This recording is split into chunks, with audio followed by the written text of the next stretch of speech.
भारतले महाकाली नदीको धार नेपालतर्फ धकेलेर अनधिकृत संरचना निर्माण गरे पनि दलहरू मौन, पुल बन्द गराएर नेपालीलाई आउजाउमै रोक। नयाँ सत्ता साझेदारीका लागि वर्तमान गठबन्धनलाई निरन्तरता दिन सत्तारूढ़ दलहरू तयार, ताजा जनादेशको भावना अनुसार अघि बढ़ने सहमति। संसदीय निर्वाचनमा उतार चढ़ाव भोगेको नेपाली कांग्रेस पुनः पहिलो पार्टी बन्न सफल, चुनावी सफलतालाई लिएर पार्टीका नेताहरूको मिश्रित प्रतिक्रिया। इरानमा पछिल्लो 1 वर्षमा मात्रै 500 भन्दा बढ़ी नागरिकलाई मृत्युदण्ड, हत्या, अपहरण, लागू औषध कारोबार गरेको आरोप। र ब्राजिल र क्रोएसिया विश्वकप फुटबलको क्वार्टर फाइनलमा प्रवेश, जापान र साउथ कोरिया बाहिरिए। नमस्कार, कान्तिपुर डायरीका साथ म साथी तुलसी र म अनिल। समाचार अब विस्तारमा।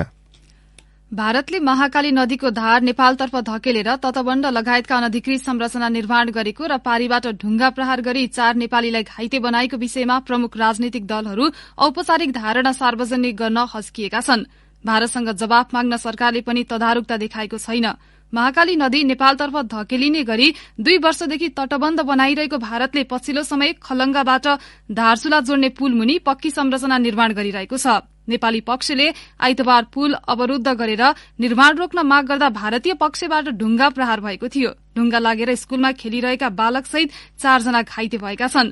भारतीय रवैया विरूद्ध नेपालतर्फ जनस्तरबाट विरोध भएपछि भारतीयले हिजो बिहान पुल बन्द गराएर नेपाललाई आउजाउमा रोक लगाएका थिए। जिल्ला प्रशासन र सशस्त्र प्रहरीले भारतीय पक्षसँग कुराकानी गरेपछि मात्र केही घण्टामा पुलको आवागमन खुलेको थियो। पुलबाट वारपार गर्ने नेपालीमाथि भारतीयले निगरानी बढ़ाएको खलंगाका एक बासिन्दाले बताए। भारतीय पक्षले अनधिकृत संरचना निर्माण रोकेको छैन। सत्ता गठबन्धनमा आबद्ध कांग्रेस, माओवादी, एकीकृत समाजवादी र राष्ट्रिय जनमोर्चाका शीर्ष नेताहरूले हिजो चुनावी समीक्षा गर्न बालुवाटारमा बैठक गरेका थिए। बैठकपछि प्रधानमन्त्री एवं कांग्रेस सभापति शेरबहादुर देउवा, माओवादी अध्यक्ष पुष्पकमल दाहाल, एकीकृत समाजवादीका अध्यक्ष माधव कुमार नेपाल र राष्ट्रिय जनमोर्चाकी उपाध्यक्ष दुर्गा पौडेलका तर्फबाट जारी संयुक्त वक्तव्यमा दार्चुला घटनाबारे केही उल्लेख छैन। स्रोतका अनुसार बैठकमा केही नेताले दार्चुला घटनाको चर्चा गरेका थिए, तर शीर्ष नेताले त्यसलाई वक्तव्यमा समेट्न आवश्यक ठानेनन्। नेपालीमाथि ढुंगा प्रहार र नदी अतिक्रमणका बारेमा जिल्ला प्रशासन कार्यालय दार्चुलाले गृह मन्त्रालयलाई आइतबार मौखिक र हिजो लिखित जानकारी गराइसकेको छ। गृहले परराष्ट्रलाई पठाएको पत्रमा भारतीय पक्षले निर्माण गरेको तटबन्धले महाकाली नेपालतर्फ धकेलिएको र नेपालसँग कुनै समन्वय नगरी काम अघि बढ़ाएको जनाइएको छ।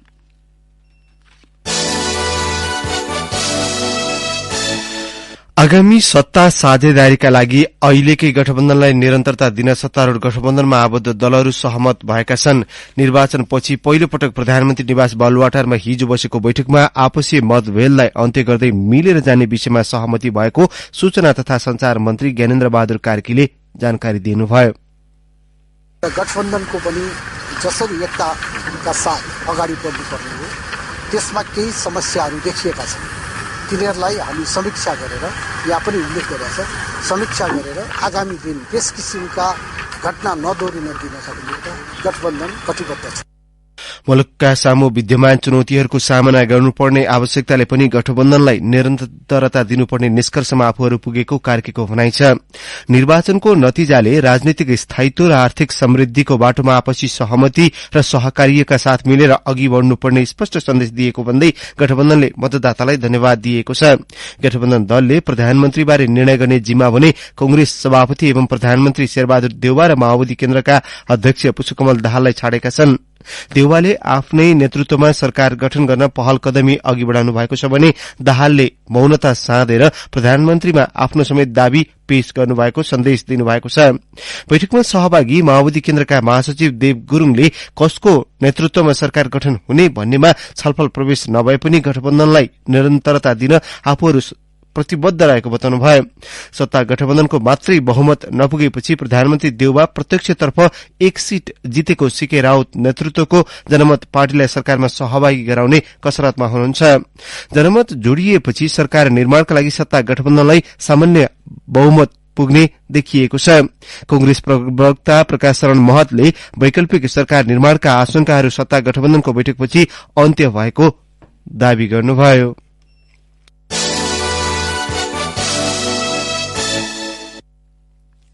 प्रतिनिधि सभा सदस्य निर्वाचनमा प्रत्यक्षबाट 10 युवा निर्वाचित भएका छन्। 40 वर्षसम्मका 759 जना प्रतिस्पर्धामा उत्रेकोमा 1.31% मात्र विजयी भएका छन्। नवनिर्वाचित मध्ये राष्ट्रिय स्वतन्त्र पार्टीका 3, एमाले र नागरिक उन्मुक्ति पार्टीका 2 तथा कांग्रेस, माओवादी र राप्रपाका 1 जना 40 वर्ष नखटेका छन्। प्रत्यक्षमा निर्वाचित मध्ये काठमाडौँ 2 की सविता गौतम कान्छी हुन्। 27 वर्षीय गौतमले राष्ट्रिय स्वतन्त्र पार्टीबाट उम्मेद्वारी दिएकी थिइन्। स्वतन्त्र पार्टीबाटै ललितपुर 3 मा निर्वाचित तोसीमा कार्कीको उमेर 33 वर्ष छ। स्वतन्त्र पार्टीबाट 39 वर्षीय हरि ढकाल चितवन क्षेत्र नम्बर 1 बाट चुनिएका छन्। मकवानपुर 2 बाट एमालेका 40 वर्षीय महेश बर्तौला आफ्नै राजनीतिक गुरू विरोध खतेवड़ालाई पराजित गरेर सांसद बनेका छन्। खतेवड़ा 2048 पछि आम निर्वाचनमा लगातार उम्मेद्वार हुँदै आएका थिए। एमाले निकट अनेरासोब्यूबाट राजनीति शुरू गरेका बर्तौला पहिलो पटक संसद प्रवेश गर्दैछन्। 12-3 बाट निर्वाचित एमालेकी ज्वाला कुमारी शाह 40 वर्षीय हुन्। नागरिक उन्मुक्ति पार्टी कैलाली 2 बाट निर्वाचित अरूण कुमार चौधरी र कैलाली 1 की रंजिता श्रेष्ठ पनि युवा प्रतिनिधि सभा सदस्य हुन्। प्रतिनिधि सभा सदस्यबाट निर्वाचित मुस्ताङका 29 वर्षीय योगेश गौचन थकाली कांग्रेसका 1 युवा सांसद हुन्। मोरङ 4 बाट प्रतिनिधि सभा निर्वाचित अमनलाल मोदी 37 वर्षका छन्। 2070 मै समानुपातिकबाट संविधान सभा सदस्य बनेका उनी 2074 मा पनि मोरङ क्षेत्र नम्बर 4 बाट प्रत्यक्षतर्फ चुनिएका थिए। जुम्लाबाट निर्वाचित राप्रपाका ज्ञानेन्द्र साई 30 वर्षीय हुन्। राजनीतिमा युवा सहभागिता बढ़ाउनुपर्ने आवाज उठिरहे पनि प्रमुख राजनीतिक दलहरूले नै न्यून संख्यामा मात्र युवालाई उम्मेद्वार बनाएका थिए। चुनावमा 2/3 उम्मेद्वार 40 वर्ष माथिका थिए। मतदाता भने आधा जसो 40 वर्ष मुनिका थिए।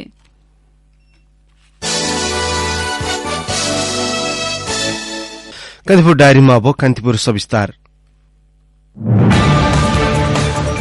कान्तिपुर सविस्तार। मुलुकको लोकतान्त्रिक आन्दोलन र परिवर्तनमा महत्वपूर्ण भूमिका निभाएको नेपाली कांग्रेसले आवधिक निर्वाचनमा निकै उतार चढ़ाव भोगेको छ। पछिल्लो पटक 2072 सालमा संघीय लोकतान्त्रिक गणतन्त्र सहितको संविधान जारी गर्दा अगुवाई गरेको कांग्रेस यो पटक विभाजित वामपन्थी मत र नयाँ शक्तिको उदयका बीच संसदको पहिलो दल बन्न भने सफल भएको छ।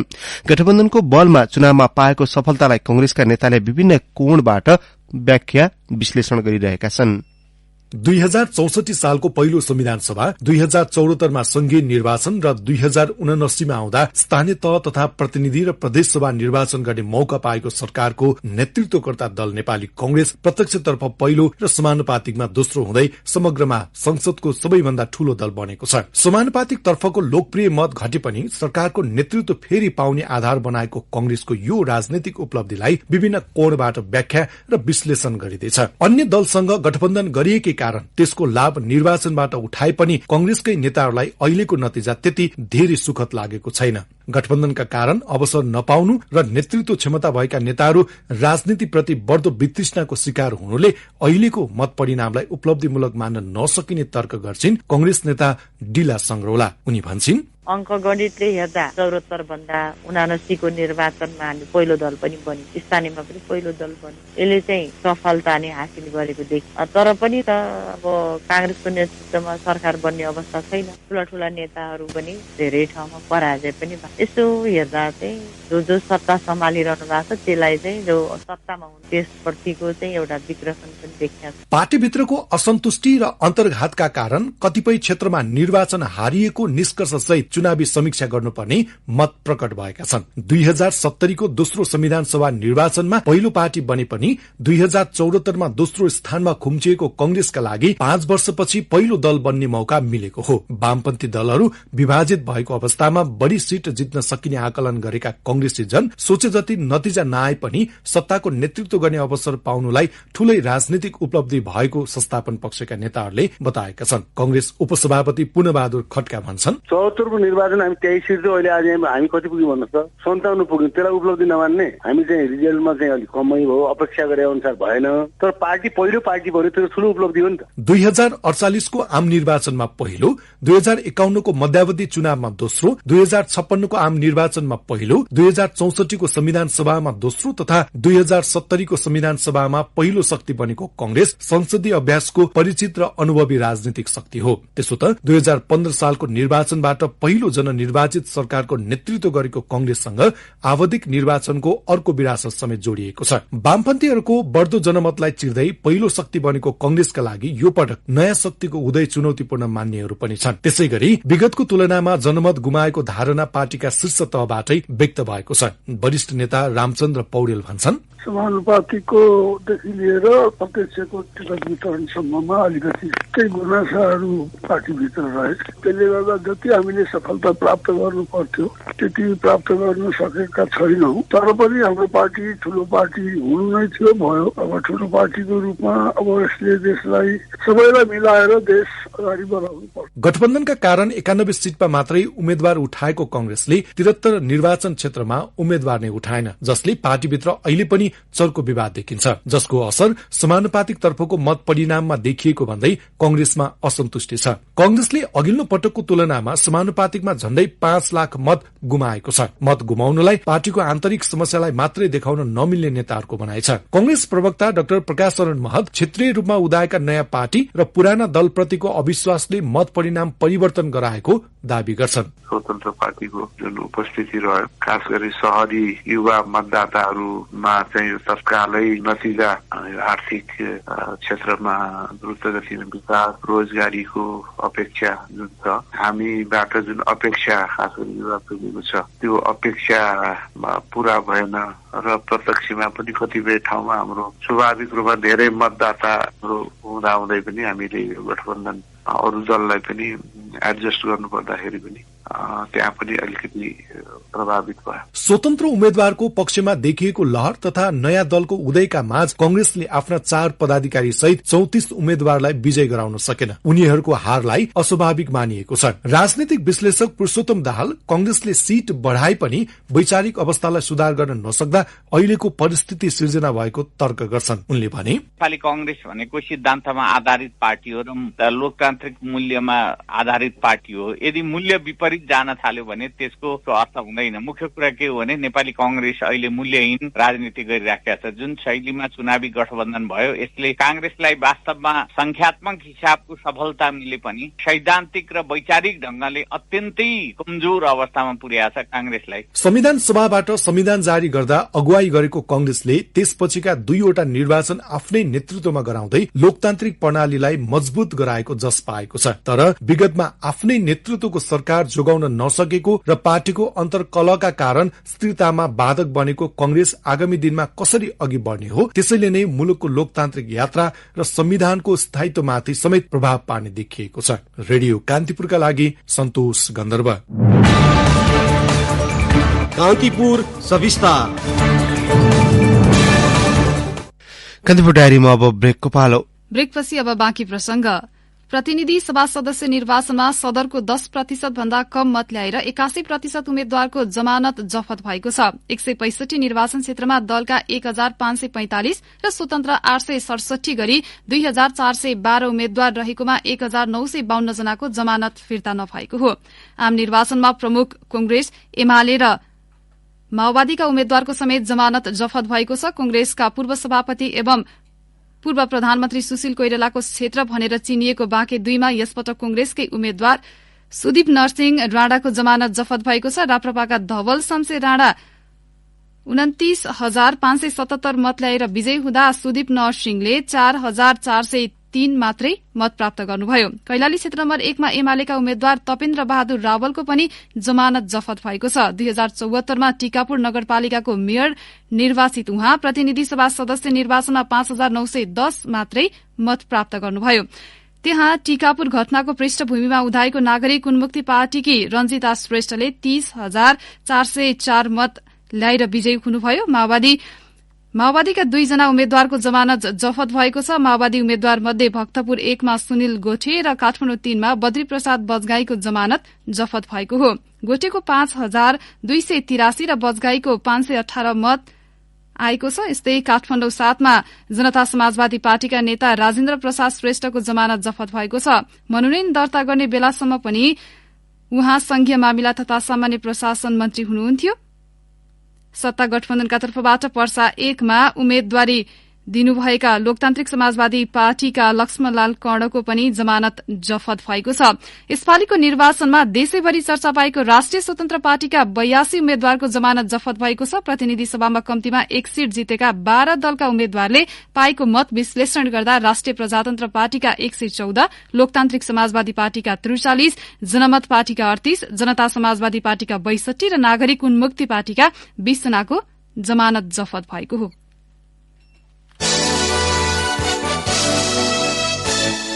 निर्वाचन सम्पन्न भएसँगै प्रदेश 1 मा आगामी सरकार गठनका लागि जोड़ घटाउ शुरू भएको छ। प्रदेशमा एमाले पहिलो शक्ति बने पनि सत्ता समीकरणका कारण कुन दलको नेतृत्वमा प्रदेश सरकार बन्ने हो भन्ने टुङ्गो लागेको छैन। समीकरणका लागि जनता समाजवादी पार्टी, जसपा र राष्ट्रिय प्रजातन्त्र पार्टी राप्रपा निर्णायक शक्ति देखिएका छन्। मोरङबाट सहकर्मी देवनारायण शाहले पठाएको यो सामग्री। भर्खरै सम्पन्न निर्वाचनबाट प्रदेश 1 मा नेकपा एमाले सबैभन्दा ठूलो दल बनेको छ। 93 सदस्यीय प्रदेश 1 सभामा समानुपातिक तर्फ 15 र प्रत्यक्षको 25 गरी एमाले 40, कांग्रेसले प्रत्यक्ष तर्फ 17 र समानुपातिकको 12 गरी 29, माओवादी केन्द्रले प्रत्यक्ष तर्फ 9 र समानुपातिकको 4 गरी 13 सीट जितेको छ। यस्तै राप्रपाले प्रत्यक्षमा 2 र समानुपातिकमा 4 गरी 6, एकीकृत समाजवादीले प्रत्यक्षमा 3 र समानुपातिकमा 1 गरी 4 र जसपाले समानुपातिकमा 1 सीट जितेको छ। दलहरूले प्राप्त गरेको सीट संख्याको आधारमा एमाले गठबन्धनले 47 प्रदेश सांसद सहित बहुमत प्राप्त गरेको छ। प्रदेश सरकारका लागि जनता समाजवादी पार्टीको समर्थन महत्वपूर्ण हुने देखिएको छ। यो अवस्थामा चुनावसँगै एमाले सँगको तालमेल सकिएको र अब नयाँ ढंगले अघि बढ्ने बताउँछन् जनता समाजवादी पार्टी अध्यक्ष उपेन्द्र यादव। तत्कालमा केही सीटमा तालमेल गरे, हाम्रो कुनै मोर्चाबन्दी कुनै गठबन्धन थिएन। त्यो चुनावमा केही सीट हामीले छोड्दियौं, केही उहाँहरूले छोडिदिए मात्रै हो। त्यो चुनावसँगै त्यो सकियो। अब नयाँ धरातलमा नयाँ ढंगले सबै आफ्ना ठाउँमा कसरी जाने भन्ने कुरा तय गर्ने अवसर पाएको छ। एमाले गठबन्धनमा रहेर चुनाव लडेको राप्रपाले पनि एमाले सँगै गठबन्धन गरेर जाने निश्चित देखिएको छैन। राप्रपाका प्रदेश 1 अध्यक्ष राम थापा भन्छन्, त्यस्तो धारणा केही बनाएको छैन। रिजल्ट क्लियर भइसकेपछि हामी गफ गर्छौं। यो हो भन्ने छैन। अब गठबन्धन सरकारमा नै अब के हुन्छ हैन। पहिलो प्रदेश सभामा एमालेको सरकार ढलेपछि बनेको 5 दलीय गठबन्धन सरकारमा जसपाका जयराम यादव बहालवाला स्वास्थ्य मन्त्री छन्। एमाले गठबन्धनबाट मोरङ 5-2 मा उम्मेद्वार भएका यादव कांग्रेसका अमृत अर्यालसँग पराजित भएका छन्। समानुपातिकमा एउटा सांसद पाउने जसपा नै यो प्रदेश सरकार गठनको निर्णायक बन्ने देखिँदैछ। जसपाले एमाले वा सत्ता गठबन्धन जसलाई समर्थन गर्छ त्यसैको सरकार बन्ने अवस्थामा अध्यक्ष यादवको अभिव्यक्तिले दलहरूलाई तरंगित बनाएको छ। मोरङ 6 बाट प्रदेश सभामा निर्वाचित एवं अहिलेका आन्तरिक मामिला तथा कानून मन्त्री कांग्रेसका केदार कार्की भन्छन्, अघिल्लो पटक पनि सबैभन्दा कम सीट भएको एकीकृत समाजवादीको नेतृत्वमा हामीले बनायौं। यो पल्टको प्रदेश सरकार चाहिँ नेपाली कांग्रेसकै नेतृत्वमा बन्नुपर्छ र बनाउने के भन्छ अभ्यासमा हामी छौं। एमाले गठबन्धनले बहुमत प्रदेश सांसद पाए पनि सरकार बनाउनेमा ढुक्क देखिन्न। निर्वाचनमा तालमेल भएका राप्रपा र जसपाको नेतृत्व तहमा कुरा टुंगिएपछि मात्रै सरकार गठनको विषयमा भन्न सकिने बताउँछन् एमाले प्रदेश 1 अध्यक्ष तुलसी प्रसाद न्यौपाने। हामीसँग सहकारी भएका राजनीतिक दलहरू राप्रपा प्रत्यक्षमा 2 र समानुपातिकमा 6 जसपाको 1 र उहाँहरूसँग कुरा गर्नुपर्छ। उहाँहरूसँग कुरा गरेर टुङ्गिएपछि सरकार बनाउने कुरा हो। नेतृत्वको लेभलमा भइराखेको छ, टुङ्गिसकेका छैन। त्यो कुरा टुङ्गिसकेपछि बोल्दा हुने हो। सत्ता गठबन्धन दल सरकार बनाउनेमा ढुक्क देखिए पनि राप्रपा र जसपाले सत्ता साझेदारीको बारेमा निर्णय गरिसकेका छैनन्। यी दुवै दलले निर्णय गरेर समर्थन गरेपछि मात्रै प्रदेश सरकार गठनको आधार तय हुनेछ। रेडियो कान्तिपुरका लागि देवनारायण शाह, मोरङ।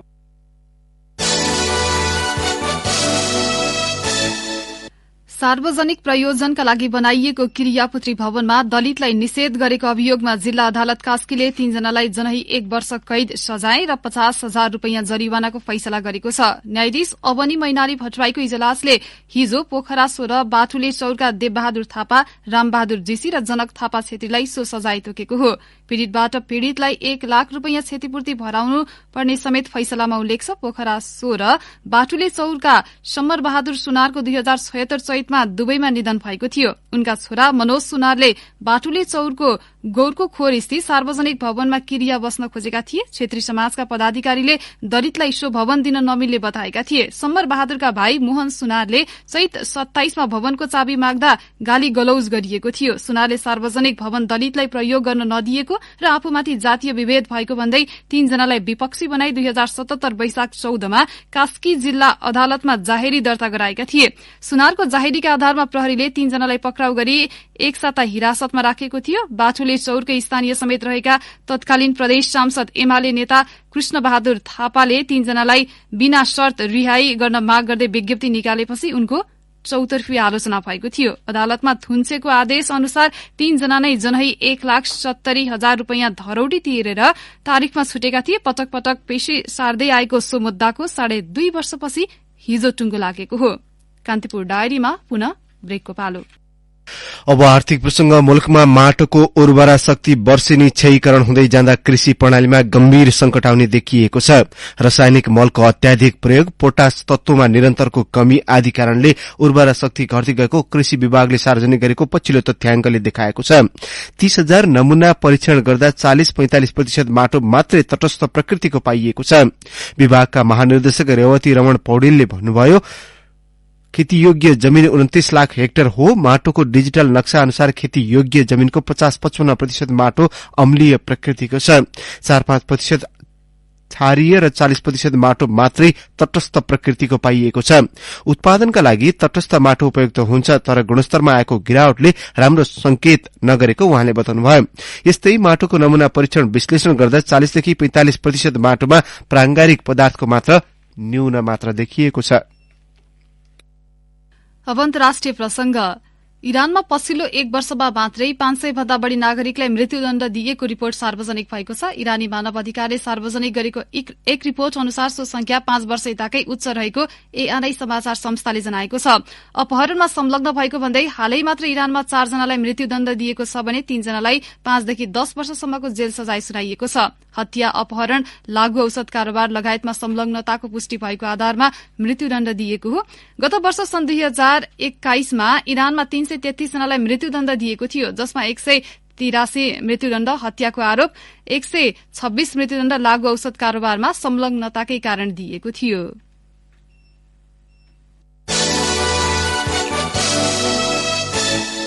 अब खेल प्रसंग। ब्राजिल र क्रोएसिया विश्वकप फुटबलको क्वार्टर फाइनलमा प्रवेश गरेका छन्। गैराती भएका राउण्ड अफ 16 अन्तर्गतको खेलमा दक्षिण कोरियालाई 4-1 गोल अन्तरले हराउँदै ब्राजिल क्वार्टर फाइनलमा प्रवेश गरेको हो। ब्राजिलले दक्षिण कोरिया विरूद्ध पहिलो हाफमै 4 गोल गरेको थियो। खेलको 7औं मिनेटमा भिनिसियस जुनियरले गोल गर्दै ब्राजिललाई 1-0 को अग्रता दिलाएका थिए। खेलको 13औं मिनेटमा नेमारले पेनाल्टीबाट गोल गर्दै ब्राजिललाई 2-0 को जित दिलाए। दक्षिण कोरियाका वो योङ जोङले रिचार्लिसनलाई आफ्नो पेनाल्टी क्षेत्रमा लडाएपछि ब्राजिलले पेनाल्टीको अवसर पाएको हो। 29औं मिनेटमा थिएगो सिल्भाको पासमा रिचार्लिसनले गोल गर्दा ब्राजिल 3-0 ले अघि बढ्यो। खेलको 36औं मिनेटमा लुकास पाक्वेटाले गरेको गोल ब्राजिललाई 4-0 को अवस्थामा पुर्याए। खेलको 76औं मिनेटमा दक्षिण कोरियाका पाइक स्वेड होले एक सान्तवना गोल फर्काएका थिए। त्यसअघि गैरातीले भएको अर्को खेलमा साबिक उपविजेता क्रोएसिया क्वार्टर फाइनलमा प्रवेश गरेको छ। जापानलाई पेनाल्टी सुटआउटमा 3-1 गोल अन्तरले पराजित गर्दै क्रोएसिया क्वार्टर फाइनलमा प्रवेश गरेको हो। निकै प्रतिस्पर्धात्मक बनेको खेलको निर्धारित 90 मिनेट र थप गरिएको अतिरिक्त समय 1-1 गोलको बराबरीमा सकिएपछि खेल पेनाल्टीमा धकेलिएको थियो।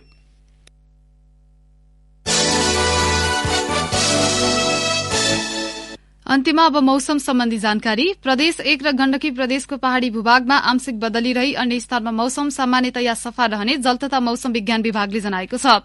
काठमाडौँ उपत्यकाको न्यूनतम तापक्रम 6 डिग्री सेल्सियस मापन गरिएको छ। अधिकतम तापक्रम 18 डिग्री सेल्सियस पुग्ने विभागको अनुमान छ। सूर्योदय बिहान 6:41 भयो। सूर्यास्त भरे साँझ 5:09 हुनेछ। हवस्, नै प्रसंगसहित कान्तिपुर डायरीको यो बुलेटिन अहिलेलाई यही सकिन्छ। साथी तुलसी र म अनिल बिदा माग्छौं। नमस्कार।